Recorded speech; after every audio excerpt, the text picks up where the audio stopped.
Jangan lupa untuk subscribe channel GBI Tendian, karena kita akan sama-sama merayakan ibadah Natal pada tanggal 25 Desember pukul 10 waktu Indonesia Barat via YouTube. Bagi jemaat yang ingin menghadiri ibadah Natal di gereja, ibadah di gereja diadakan pukul 8 dengan batas maksimal 50 orang. Sebelum hadir, pastikan sudah konfirmasi kehadiran kepada Bapak Yunus. Bagi jemaat yang ingin memberikan persembahan Natal, dapat melakukan dengan dua cara, yaitu transfer ke rekening gereja. Nomor rekening gereja ada pada layar berikut, atau melalui dompet digital, seperti OVO, GoPay, Link Aja, dan lain-lain. QR Code dapat di-scan di layar berikut. Untuk persembahan Natal, silahkan tambahkan angka 250 pada nominal persembahanmu. Terima kasih. God bless you.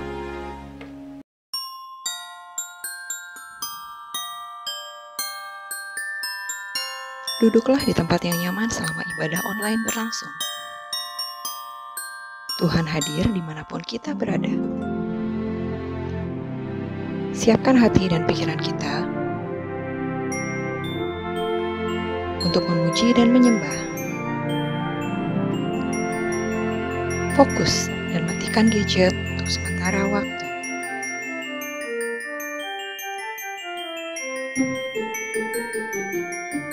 Shalom Bapak Ibu Saudara yang terkasih di dalam Tuhan. Bersyukur kalau hari ini kita boleh kembali menyembah Tuhan, kita boleh kembali memuji Tuhan, kita boleh kembali beribadah. Itu semua oleh karena anugerah Tuhan, itu semua karena Allah yang begitu mengasihi kita semua. Sebelum kita masuk ke dalam penyembahan, saya ajak Bapak Ibu Saudara untuk kita sama-sama berdoa.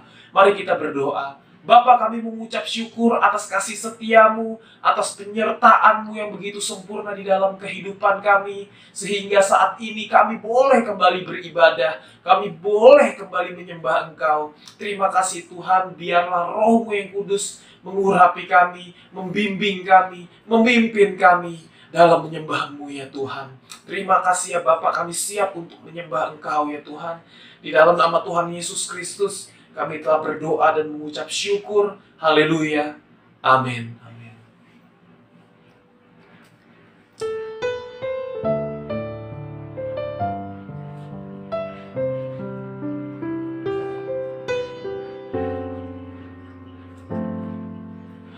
Kau yang terindah di dalam hidup ini, tiada Allah Tuhan yang seperti Engkau, besar perkasa, penuh kemuliaan.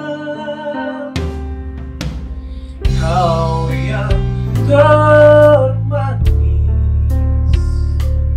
di dalam hidup ini, ku cinta Kau lebih dari segalanya, besar kasih setiamu kepadaku.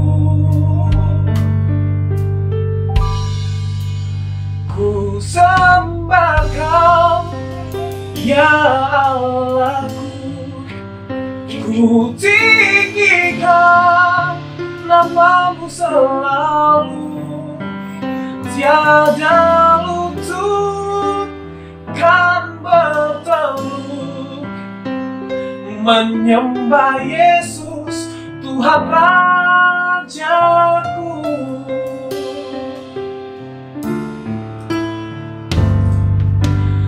Kau yang terindah di dalam hidup ini, tiada Allah Tuhan yang seperti Engkau, besar perkasa, penuh kemuliaan. Ku sembah Kau ya Allahku, ku tinggikan nama-Mu selalu.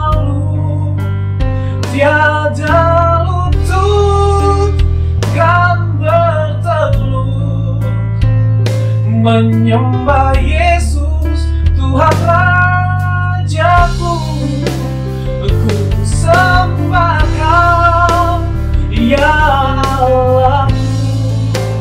Ku tinggikan nama-Mu selalu. Tiada lidah kan mengaku,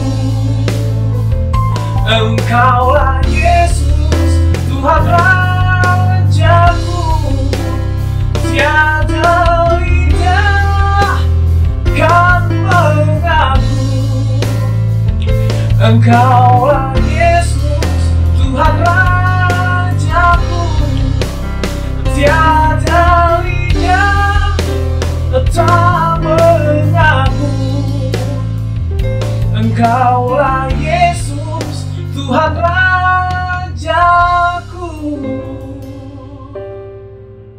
Haleluya.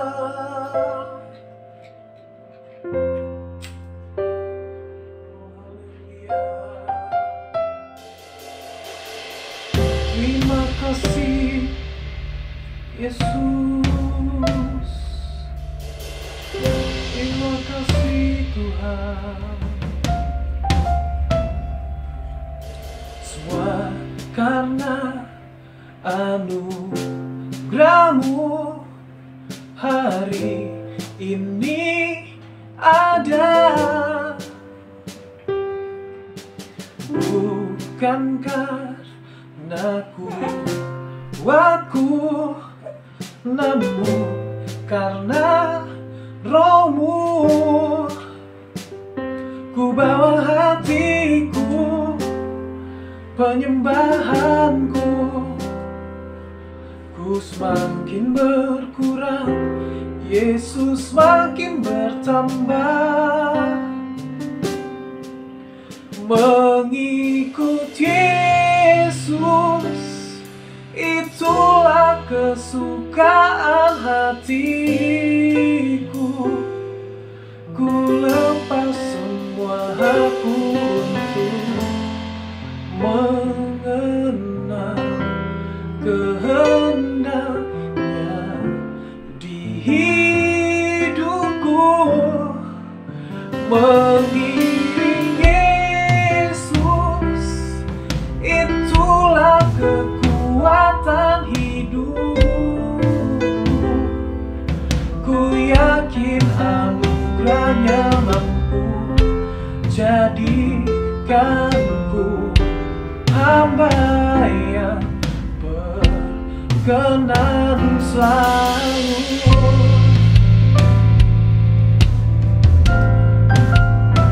Terima kasih Yesus.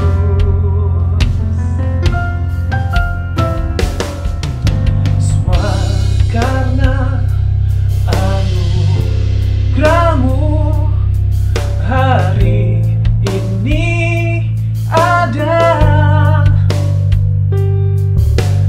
Bukan karena kuatku, namun karena Roh-Mu. Ku bawa hatiku, penyembahanku. Ku semakin berkurang, Yesus makin bertambah. Mengikut Yesus, itulah kesukaan hatiku. Ku lepas semua hakku untuk mengenal kehendaknya di hidupku. Mengiring Yesus, itulah kekuatan hidupku. Ku yakin anugerah-Nya mampu jadikanku hamba yang berkenan selalu. Mengikut Yesus,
Engkau termulia. Oh Tuhan Yesus, kerinduan hatiku, mutiara tak ternilai harta milikku. Keindahanmu memudahkan dunia. Di mataku Engkau termulia. Di mataku Engkau termulia. Di mataku Engkau termulia. Terima kasih Yesus. Terima kasih. Bapa Surgawi, Allah yang kami sembah dalam nama Tuhan Yesus, terima kasih Tuhan untuk setiap kesempatan kami bisa menikmati firman Tuhan, kami menikmati hadirat Tuhan, dan saat ini bawa kami masuk dalam kebenaran firman-Mu. Perbesar kapasitas kami, urapi kami untuk kami mengerti setiap pelajaran firman yang akan kami dengar, bahkan firman ini menjadi rema, menjadi hidup, memberikan kelepasan, menyembuhkan, menguatkan, mengokohkan langkah hidup kami, sampai kami semakin hari semakin menjadi serupa dengan Tuhan Yesus. Terima kasih Bapa, dalam nama Yesus kami sambut firman Allah yang hidup. Haleluya. Amin. Amin. Ya, Shalom Elohim. Kita akan mempelajari satu firman Tuhan yang berjudul Jemaat yang siap menderita sakit bersalin. Saudara, akhir zaman ini semua keadaan makin sukar. Dan di dalam kesukaran itu ada tujuannya.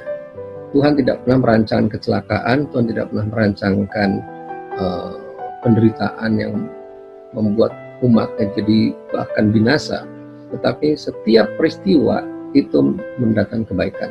Sebagaimana tercatat dalam Roma 8 ayat 28, semua mendatangkan kebaikan. Dan Roma 8 ayat 29, supaya semua semakin menjadi serupa dengan gambaran anaknya, atau menjadi serupa dengan Kristus. Nah, saya menggunakan istilah jemaat sakit bersalin di akhir zaman karena salah satu tanda-tanda akhir zaman terkini seperti wanita sakit bersalin. Saudara, pendahuluan Matius 24 ayat 3, kisahnya dimulai ketika murid-murid bertanya kepada Tuhan Yesus, bila manakah itu akan terjadi dan apa tanda kedatanganmu dan apa tanda kesudahan dunia? Kapan Yesus kembali? Apa tanda-tandanya sebelum Tuhan Yesus datang dua kali? Nah, banyak tanda, dan saya langsung lompat ke ayat yang ke-7. Di ayat yang ke-7 dikatakan, sebab bangsa akan bangkit melawan bangsa, dan kerajaan melawan kerajaan, dan akan ada kelaparan dan gempa bumi di berbagai tempat. Nah, bangsa akan bangkit melawan bangsa, dan kerajaan melawan kerajaan, dan akan ada kelaparan dan gempa bumi di berbagai tempat. Nah, kemudian kita masuk ke Matius 24 ayat 8. Akan tetapi semuanya itu barulah permulaan penderitaan menjelang zaman baru. Permulaan penderitaan. Jadi awal dari penderitaan. Nah, Bapak Ibu, kita sepakati bahwa akhir zaman ini bukan kiamat, tetapi menyongsong kedatangan Yesus kedua kali. Dan tandanya seperti wanita sakit bersalin. Jadi tandanya itu seperti wanita sakit bersalin. Nah, saya punya ayat di 1 Tesalonika 5 ayat 1-3. Yesus akan datang seperti pencuri di malam hari, jadi artinya tidak ada yang tahu waktunya. Tetapi ketika dia akan datang, itu situasinya anak-anak Tuhan itu seperti seorang perempuan yang hamil ditimpa oleh sakit bersalin. Ya, seperti perempuan hamil ditimpa oleh sakit bersalin. Kata sakit bersalin ini cukup mengiang-ngiang di hati saya. Nah, saudara, saya selalu katakan kalau kita mau belajar ayat zaman, selalu kembali ke khotbah Yesus. Nah, harusnya di khotbah Yesus itu ada kata sakit bersalin. Tapi di mana itu kata sakit bersalin di khotbah-khotbah Yesus, baik di Matius 24, di Markus 12, Lukas 21, sampainya saya menemukan satu versi Alkitab sebagai berikut. Mari kita lihat sebentar dari Alkitab kita.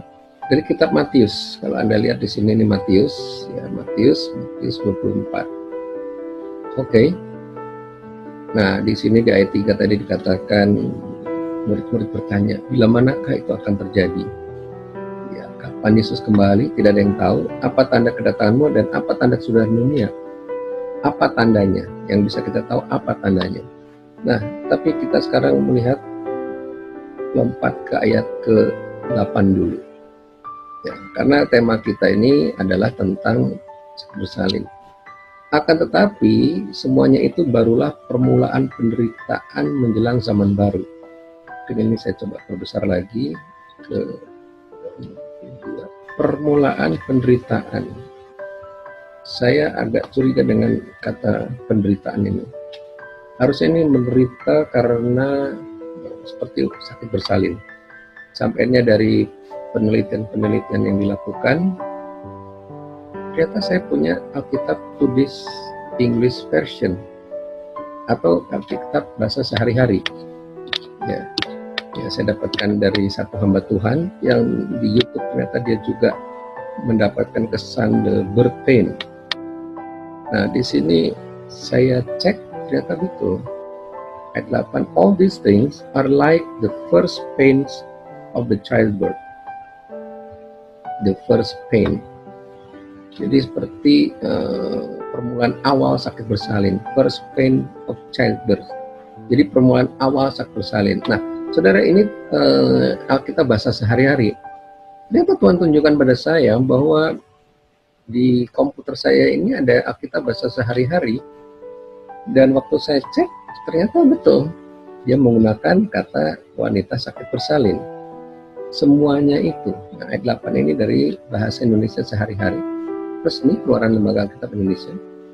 Semuanya itu baru permulaan saja, seperti sakit yang dialami seorang wanita pada waktu mau melahirkan. Nah, jadi ini seperti wanita waktu mau melahirkan. Nah, saudara, apa yang terjadi waktu perempuan itu mau melahirkan? Nah, saya yakin ibu-ibu bisa menjelaskan, bapak-bapak yang belum nikah tanya pada yang sudah melahirkan. Pada waktu seorang mau melahirkan, dia itu mengalami kontraksi, ya, detik-detik mulai jadi kontraksi, mulai mulas, dan rasanya udah mau melahirkan. Ayo Pak, cepat Pak, bawa ke rumah sakit, kayaknya udah mau keluar nih. Tapi pada waktu sampai rumah sakit, masih lama Bu, baru bukaan 1, baru bukaan 2, bukaan 3 mungkin, pulang aja lagi, tiba-tiba jeda, tenang. Nah, tapi nggak lama kemudian, mungkin besoknya, waduh Pak, ini benar-benar udah mulus sekali, udah sakit, cepat-cepat ke rumah sakit. Tapi waktu diperiksa masih lama Bu, baru bukaan 5,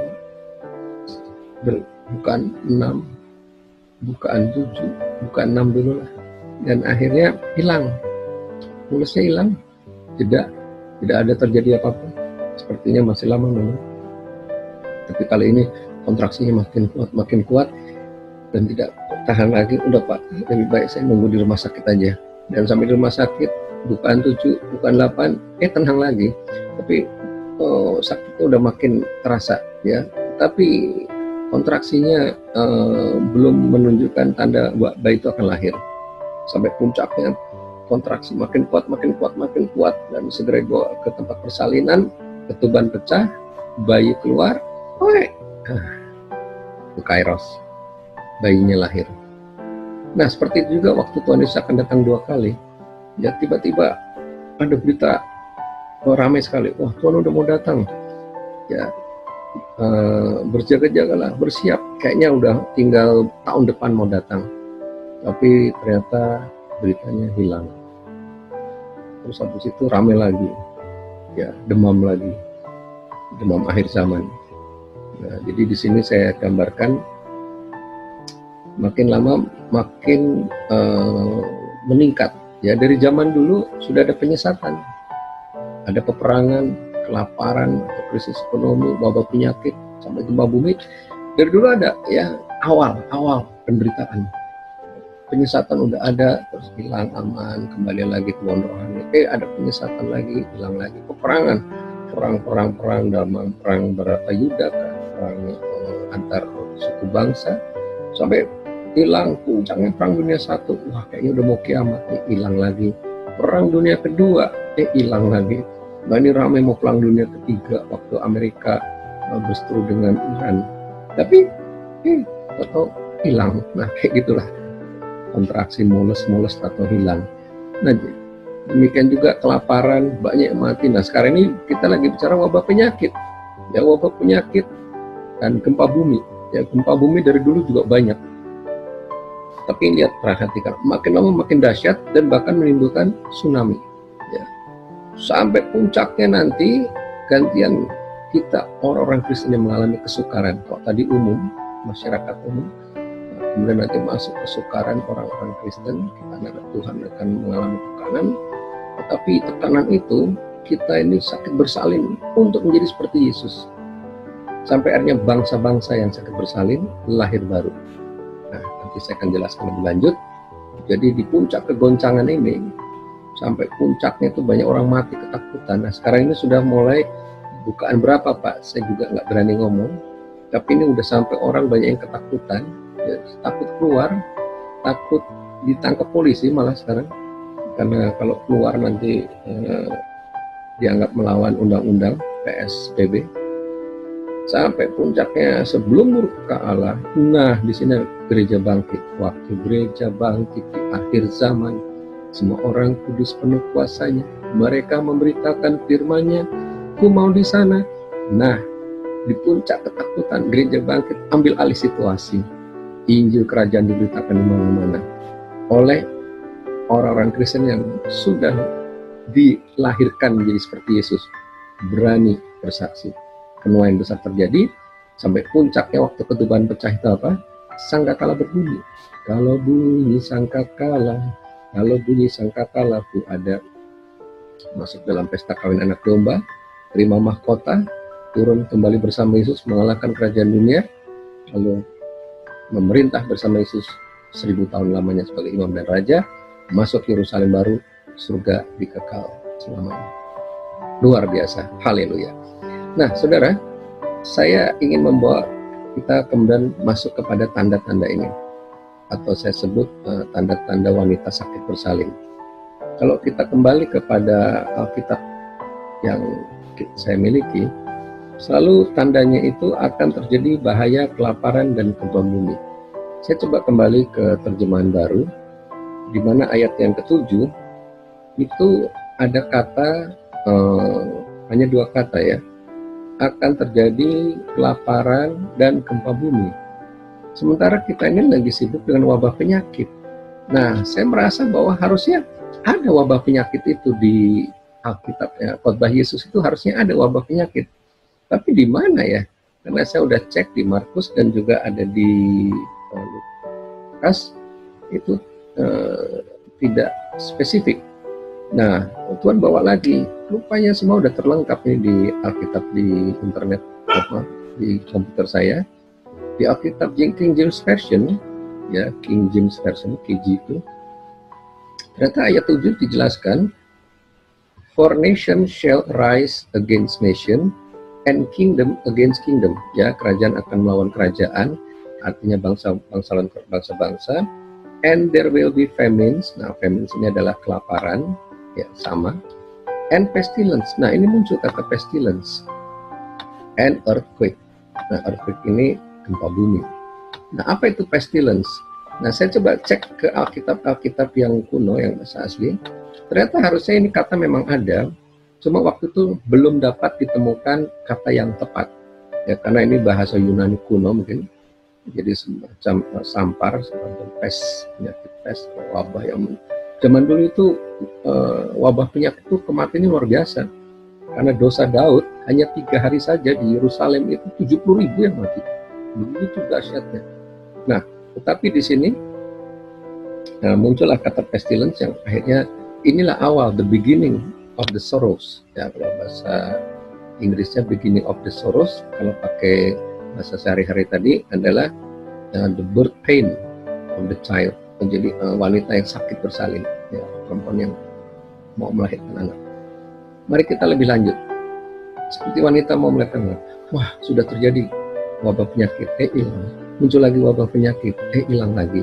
Nah, ini pun terjadi. Saya ingin mengajak saudara coba lihat sebentar ini dari eh, apa namanya, pakai internet ya. Ya, jadi saya ini Pak Jaya Suprana punya wabah penyakit menular terjadi setiap 100 tahun. Nah ini yang saya sebut kontraksi, tiba-tiba muncul hilang, tapi makin lama makin dahsyat, makin mendunia. Nah beliau ini mencatat ada setiap 100 tahun ya, dimulai pada wabah sampar 1720. Nah 1720 baru melanda kota Marseille di Prancis, tapi itu sudah menewaskan lebih dari 100.000 warga kota, dan akhirnya dampak sosial ekonominya luar biasa. Tapi 100 tahun kemudian ini sampar nih lebih banyak mungkin pes ya, dari akibat dari tikus. Nah kemudian 100 tahun kemudian 1820 timbul wabah Korea. Nah wabah Korea ini berasal dari India, menyebar sampai Asia termasuk Indonesia. Kalau tadinya satu kota, sekarang mulai bangsa-bangsa, dan ratusan ribu orang tewas, luar biasa ya. Tapi ini memang langsung ratusan ribu tewas, ini luar biasa. Kita corona belum sampai itu. 100 tahun kemudian ada yang disebut flu Spanyol. Nah ini menelan lebih banyak korban jiwa kebanding akibat Perang Dunia I ya, tahun 1920. Ini yang kerap disebut virus flu H1N1. Ini menginfeksi lebih dari 500 juta orang. Sementara flu corona ini baru 2 juta ya. Kayaknya harusnya kalau lebih dahsyat dari yang dulu, mengerikan juga di depan kita nih. Nah setelah sekarang ini baru kita masuk flu corona. Nah ini gambaran bagaimana bangsal-bangsal dipakai zaman dulu. Saya tidak tahu bagaimana ini gambarnya semua muncul, tapi tidak apa. Nah sekarang muncullah wabah corona. Nah, wabah corona ini harusnya kalau berdasarkan wanita sakit bersalin, di mana kontraksinya makin kuat, harusnya makin cepat menyebar, dan memang sudah menyebar 200 negara. Ya, jadi sudah dunia cepat, bahkan sekarang masuk provinsi Indonesia sudah 34 provinsi masuk kabupaten cepat. Ya, tetapi daya bunuhnya mungkin tidak sedahsyat yang dulu karena teknologi sudah maju. Tetapi dampaknya tidak di kematiannya, tetapi lebih banyak di sosial dan ekonomi. Luar biasa, bangsa-bangsa akan siap mengalami resesi ekonomi, dan resesi ekonomi juga terjadi berdenyut ya, pertama kali tahun 1930 ya, depresi luar biasa, mata uang hancur, saham hancur. Indonesia mengalami tahun 1998, mata uang melejit dari 2.501 dolar sampai 16.000. Kemudian tahun 2008 itu terjadi di Amerika, hancur semua saham-saham, dan ini akan terjadi lagi di 2020 ini. Kita hanya bisa tahu pasti lebih dahsyat dari sebelumnya. Lalu sebagai orang Kristen apa harus kita lakukan? Nah poinnya yang pertama dulu adalah firman Tuhan itu akurat ya, jadi firman Tuhan itu tepat, bahwa seperti wanita sakit bersalin. Jadi artinya setelah ini Bapak Ibu, bukan nakut-nakutin, ini baru awal. Akan terjadi lagi yang lebih dahsyat, akan terjadi lagi yang lebih besar. Jadi mungkin kita ada jeda sebentar lah, 8 bulan, atau penyakitnya hilang, tetapi itu muncul lagi. Nah, saudara, kalau kita lihat di sini ada pasien pulang Cina kembali positif corona. Cina sudah menyatakan sudah bebas, ya artinya sudah tidak ada lagi. Coba ya kita lihat ini. Jadi ceritanya tadinya tuh di bahan saya itu Cina sudah bebas, ya bahkan rumah sakit yang dibangun 8 hari itu sudah ditutup. Ya, jadi 10 hari ya tidak ada lagi penderita, tetapi tiba-tiba muncul lagi. Nah, ada yang berkata ini virusnya mulai bermutasi, ya, jadi akan lebih dahsyat dari sebelumnya. Bahkan dikatakan virus ini mungkin nanti tidak hanya menyerang paru, tapi bisa menyerang jantung, menyerang ginjal. Wah, menakutkan.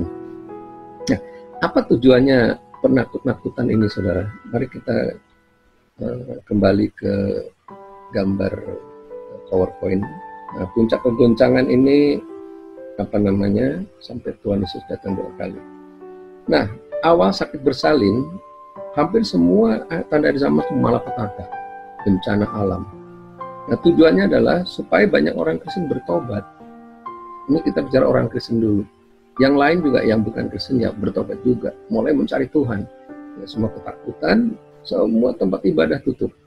Nggak agama apa aja terpaksa rumah itu jadi rumah doa. Mau agama apa saja semua di rumah doa. Nah, yang buat kita ini kita supaya lebih berjaga-jaga dan semakin giat beribadah dalam doa penyembahan dan firman Tuhan menjelang hari Tuhan mendekat. Nah, masalahnya tidak semua orang terbiasa ada family altar, mesbah keluarga. Nah, ini tugas gereja. Jadi gereja juga harus kreatif mulai membangun materi-materi untuk pemuridan. Di sini kita lihat situasinya. Tadi kita sudah bahas di sini. Ya, di sini temanya lebih banyak kepada untuk orang-orang Kristen supaya naik level. Kita supaya lebih sungguh-sungguh. Nah, ini masih permulaan penderitaan. Ya, tadi kita udah lihat ada kata pestilence, wabah penyakit. Makin lama makin dahsyat. Ekonomi juga, keuangan, kelaparan, ini bicara tentang krisis ekonomi makin hancur dan seterusnya. Tetapi sekarang kita masuk ke pertengahan penderitaan. Nah, pertengahan penderitaan ini adalah penderitaan untuk umat Tuhan, untuk kita orang Kristen. Jadi kalau kita baca di sini, tanda sakit bersalin ini khusus untuk umat Kristen, agar kita terus naik level, ya, untuk menang atas kekuatan ras, kekuatan antikris, ya, menang atas roh antikris.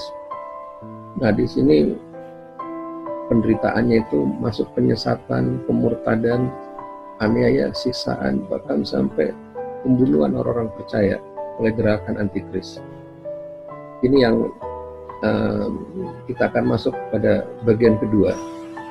Di sini umat Kristen dimurnikan dengan tujuan agar semakin dewasa rohani, menjadi seperti Yesus, mempelai Kristus, pasangan sepadan Tuhan Yesus, menyatakan kemuliaan Kristus, siap menuai, mendatangkan kerajaan surga di bumi, jadi agen transformasi, siap diangkat. Wah, ini sakit bersalin berikutnya. Mana kata sakit bersalinnya, Pak? Oke, jadi kalau kita sambung dari setelah ayat 8 tadi, ya kita masuk ke ayat 9 sampai 13. Ini ayatnya kamu akan diserahkan, disiksa, dibunuh, dibenci. Silakan Anda baca sendiri, ya nanti ketakutan malah jadi nggak ibadah minggu. Jadi siksaan yang dahsyat, ya, kalau tidak dipersingkat waktunya banyak murtad, gitu kira-kira. Tetap menarik, saudara. Di tengah pertengahan penderitaan ini masuk penderitaan umat Tuhan, di mana di sini ada sakit bersalin, yaitu Paulus berkata dia sakit bersalin untuk membuat semua jemaat supaya memiliki rupa Kristus, ya, supaya rupa Kristus menjadi nyata di dalam kamu. Rupa Kristus menjadi nyata. Nah, kalau kita lihat di sini sakitnya ini untuk para pemimpin gereja atau para pembimbing rohani, karena kita bertanggung jawab untuk semua jemaat itu dewasa rohani.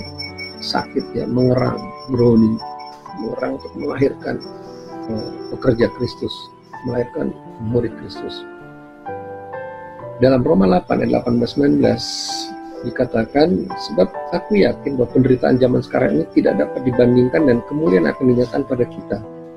Jadi penderitaan yang sekarang kita alami ini penderitaan yang tidak bisa dibandingkan. Mungkin harus martir, mati karena nama Yesus, tapi tidak bisa dibandingkan kemuliaan yang akan datang. Kemuliaan yang datang adalah mahkota, kerajaan surga, pemerintah bersama Yesus 1000 tahun.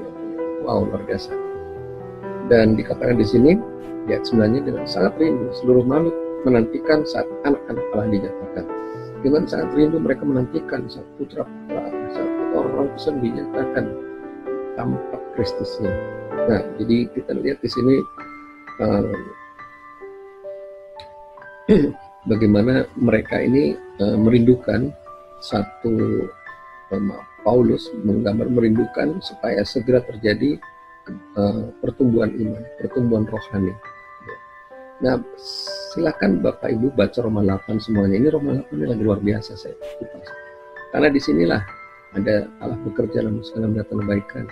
Sampai nanti di puncak di Roma 8:29 di sini kita akan Sebab semua orang yang dipilihnya, Roma 8 ayat 29 ini, mereka juga ditentukan dari semula untuk menjadi serupa dengan gambaran anaknya, supaya menjadi serupa dengan Kristus. Jadi segala bangsa saat ini menantikan saat orang Kristen menyatakan kemuliaan Kristus, ya, pelayanannya, kasihnya, mujizatnya, apa yang ada dalam Yesus. Kita jadi Yesus kecil gitu kurang lebih, sehingga mereka mengalami pertolongan, keselamatan dan sebagainya dengan sangat rindu. Saya lihat di sini nggak salah, tapi betul bahasa aslinya rindu, nunggu nih kapan. Nah, jadi penderitaan-penderitaan ini buat kita orang Kristen ini dipacu, ya, kita pemacu untuk kita bukan hanya bertobat. Ini sekarang kita levelnya udah segera jadi murid, naik level jadi anak, jadi putra Bapa. Sampai ini terakhir nanti di bagian C, bagian D, akhir dari penderitaan. Nah, kalau tadinya para pemimpin gereja sakit bersalin untuk rupa Kristus nampak dalam hidup kita. Nah, kali ini gantian bangsa-bangsa yang sakit bersalin. Akhir daripada penderitaan sakit bersalin ini adalah bentuknya kebangunan rohani, agar murid dan gereja Tuhan masuk dalam penuaian besar. Jadi artinya kita udah siap untuk menuai. Ini goncangnya makin luar biasa. Orang banyak mati ketakutan. Lukas 21 ayat 26, stres, depresi, mau kerja nggak bisa, cari uang nggak bisa, tapi juga nggak ada bantuan, nggak tahu kemana. Nah, inilah waktunya gereja jadi penerobos, memuridkan bangsa-bangsa, discipling the nation. Dalam Matius 24 ayat 14, jadi ini kita berurutan ya. Jadi kalau boleh saya gambarkan dulu bahwa Alkitab ini berurutan dari Matius 24 ayat 1, mulai tanda-tanda bait suci diruntuhkan, dan murid-murid lebih tegas lagi menanyakan bagaimana tanda-tandanya, kronologinya, dan Tuhan kasih tahu ada penyesatan, perangan dan seterusnya. Tapi itu adalah baru awal, ya, baru awal permulaan sakit bersalin. Tapi kemudian dilanjutkan dengan akan ada aniaya, kamu akan diserahkan, dianiaya, dibunuh. Wah, ini pertengahan ini udah orang Kristen lebih banyak menderita. Tapi kalau kita lihat, mari kita kembali ke Alkitab, urutan kronologi. Jadi memang harusnya ini Alkitab dibaca dulu lengkap ya, supaya urut. Nah, masuk di sini pertengahan penderitaan ini kamu akan disiksa.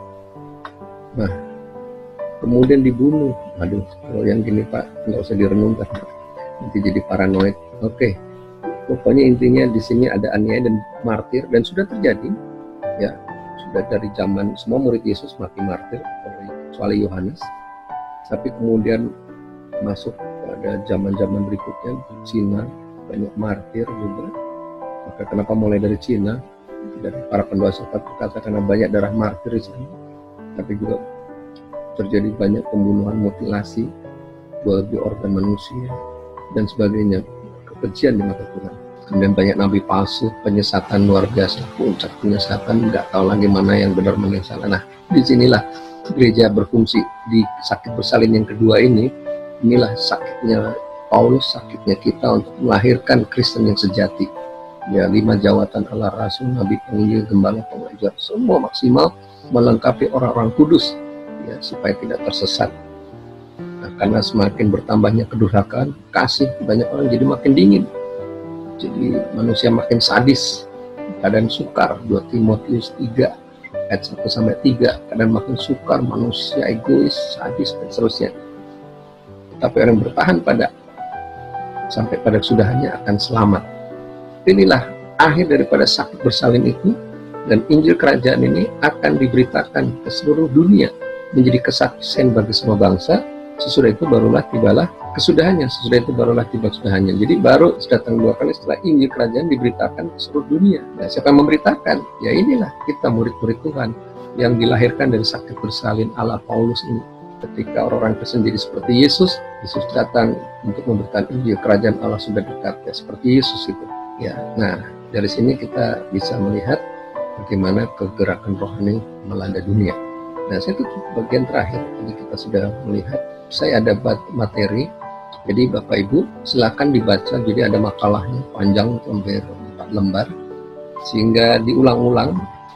Jadi di sini sakit bersalin pertama adalah untuk jiwa-jiwa, untuk semua orang, termasuk orang Kristen yang masih tidak aware, tidak peduli, supaya lebih berjaga-jaga.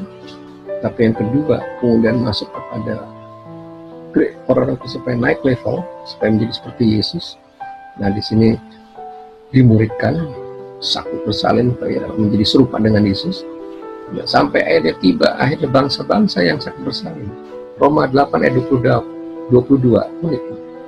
Jadi kalau tadi Roma 8 ayat 17, ayat 18, 19, segala bangsa menantikan saat anak-anak Allah dinyatakan, saat kita dinyatakan kemuliaan Kristus ada dalam kita. Maka ayat 22, sebab kita tahu bahwa sampai sekarang segala makhluk bersama-sama mengeluh dan sama-sama sakit bersalin. Semua gantian sakit bersalin. Sakit apa ini? Gantian mereka yang merindu untuk lahir baru, ciptaan baru. Di dalam Yohanes 3:3-7, saya langsung lompat sini. Yesus berkata, aku berkata padamu, jika seorang tidak dilahirkan kembali, ia tidak dapat melihat kerajaan Allah. Untuk mengalami pertobatan, lahir baru, itu juga sakit, saudara. Tanggalkan yang lama, percaya Yesus, dan akhirnya untuk mengalami keselamatan, nyawa taruhannya. Untuk beberapa orang, dia akan dikucilkan menjadi seorang Kristen. Itu sakit. Ya. Nah, ditegaskan kembali, jika seorang tidak dilahirkan dari air dan roh, dia tidak dapat masuk ke dalam kerajaan Allah. Dan apa yang dilahirkan dari roh adalah roh. Jadi kamu harus dilahirkan kembali. Nah, ini jiwa-jiwa lahir kembali. Ini sakit bersalin untuk jiwa-jiwa baru. Tapi inilah akhir penderitaan daripada semuanya. Karena di puncak dari semua bencana malapetaka yang ada, ternyata terjadi keselamatan bagi banyak jiwa, dan Tuhan datang untuk mendirikan kerajaan 1000 tahun. Nah, seorang perempuan berduka cita pada waktu yang melahirkan. Tapi setelah anaknya lahir, ia tidak ingat lagi akan penderitaannya. Karena seorang manusia telah lahir, karena satu jiwa telah dilahirkan kembali. Pikul salib, jadi tidak ada apa-apanya dibanding jiwa-jiwa yang diselamatkan. Penderitaan mempelai Kristus akan lenyap saat kita melihat banyak bangsa bergabung dengan Tuhan Yesus. Wah, kita tidak menyesal. Kita harus pikul salib, doa puasa, dan sangkal diri, kemudian matikan kedagingan, dan banyaknya jiwa diselamatkan sampai ini penuh dengan kemuliaan. Dan akhirnya penutup Bapak Ibu, Matius 24 ayat 13. Tetapi orang yang bertahan sampai pada kesudahannya akan selamat. Yang bertahan sampai pada kesudahannya. Nah, saya coba cek ke bahasa Inggrisnya pakai Contemporary English Version, ini bagus. The faithful right to the end. Faithful right itu yang setia sampai akhir. Ya, yang setia sampai akhir, finish strong, sempurna.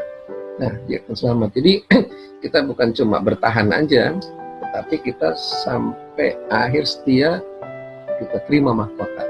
Nah, caranya bagaimana? Ya, semakin dia beribadah, hidup dalam doa penyembahan dan firman, dosis tinggi, menjelang hari Tuhan yang mendekat. Nah, Bapak Ibu, itulah garis besar pemberitaan firman Tuhan pada hari Minggu ini. Dan poinnya adalah, semua mengalami sakit bersalin. Ini masih awal. Waduh Pak, yang gini aja udah seluruh dunia lockdown. Gimana nanti kalau ada lanjutannya? Tetapi poinnya adalah ketika kita melihat tanda-tanda ini, ketahuilah bahwa ini Tuhan sudah dekat mau datang. Ya, seperti wanita sakit bersalin. Saya tidak tahu nih pembukaan 1, 2, 3, 4, 5, 6, 7, 8. Ini masih perlu ada penelitian lagi. Tetapi intinya adalah kita lebih berjaga-jaga, jika lebih sungguh-sungguh pada Tuhan. Nah, saudara, tugas kita memberitakan Injil, dan akhirnya mereka satu persatu bertobat, terima Yesus, lahir baru, dan akhirnya surga penuh dengan jiwa-jiwa baru, bumi penuh kemuliaannya. Cari dahulu kerajaan Allah dan kebenarannya, semua ditambahkan kepadamu. Jangan khawatir apa yang kau makan minum pakai. Artinya Tuhan menyediakan semuanya. Jadi Bapak Ibu, ini level iman, ya, super iman. Dan kita siap untuk masuk untuk memuaskan jiwa-jiwa bangsa-bangsa seperti bersalin, mereka akan diselamatkan. Demikianlah firman Tuhan. Mari kita berdoa. Bapa, terima kasih Tuhan firman pada hari ini. Kami belajar bagaimana peristiwa sakit bersalin melanda dunia, dimulai dari gereja Tuhan, jiwa-jiwa seluruh umat manusia secara umum. Tapi untuk orang-orang Kristen ini waktunya lebih berjaga-jaga dan berdoa, karena ini baru awal, akan ada lagi goncangan yang lebih dahsyat, makin dahsyat, dan terus sampai puncaknya Engkau datang 2 kali. Tapi yang kedua adalah sakit bersalin untuk gereja Tuhan, di mana pengerja Kristus, di mana jemaat yang dilayani jadi jemaat yang melayani Tuhan, jemaat domba menjadi murid-murid Tuhan Yesus. Sampai ada ketika kami semua umat Kristen menjadi seperti Yesus, maka bagian ketiga kami akan melihat bagaimana bangsa-bangsa yang sakit bersalin ini, mereka pun akan lahir baru, mereka ciptaan baru, mereka menjadi warga negara surga diselamatkan. Terima kasih Bapa, biar Engkau yang memberi pertumbuhan atas firman Tuhan ini. Kami semua bukan penonton, tapi kami pelaksana firman yang kuat. Berkati semua yang sudah mendengar, berkelepasan, kesembuhan, pemulihan segala bidang. Dalam nama Yesus kami berucap syukur. Haleluya. Bersama katakan amin. Tuhan Yesus memberkati. Kekasih Tuhan, sidang jemaat yang diberkati dan dikasihi, angkatlah hatimu, arahkanlah pandanganmu kepada Bapa. Kiranya Tuhan mencurahkan kuasa-Nya, melimpahkan berkat-Nya atasmu, memberkati pribadimu, memberkati keluargamu, memberkati pekerjaan, karir, dan profesimu, memberkati studimu, memberkati seluruh hidup dan pelayananmu. Pulanglah dan terimalah berkat-Nya. Tuhan memberkati engkau dan melindungi engkau. Tuhan menyinari engkau dengan wajah-Nya dan memberi engkau damai sejahtera yang melampaui akal. Dalam kasih karunia Allah Bapa, anugerah Tuhan Yesus Kristus, persekutuan dengan Roh Kudus menyertaimu hari ini sampai Maranatha, Tuhan Yesus datang kembali. Dalam nama Tuhan Yesus Kristus. Haleluya. Amin. Jangan lupa untuk subscribe channel GBI Tendian, karena kita akan sama-sama merayakan ibadah Natal pada tanggal 25 Desember pukul 10 waktu Indonesia Barat via YouTube. Bagi jemaat yang ingin menghadiri ibadah Natal di gereja, ibadah di gereja diadakan pukul 8 dengan batas maksimal 50 orang. Sebelum hadir, pastikan sudah konfirmasi kehadiran kepada Bapak Yunus. Bagi jemaat yang ingin memberikan persembahan Natal, dapat melakukan dengan 2 cara, yaitu transfer ke rekening gereja. Nomor rekening gereja ada pada layar berikut, atau melalui dompet digital seperti OVO, GoPay, Link Aja, dan lain-lain. QR Code dapat di-scan di layar berikut. Untuk persembahan Natal, silakan tambahkan angka 250 pada nominal persembahanmu. Terima kasih. God bless you.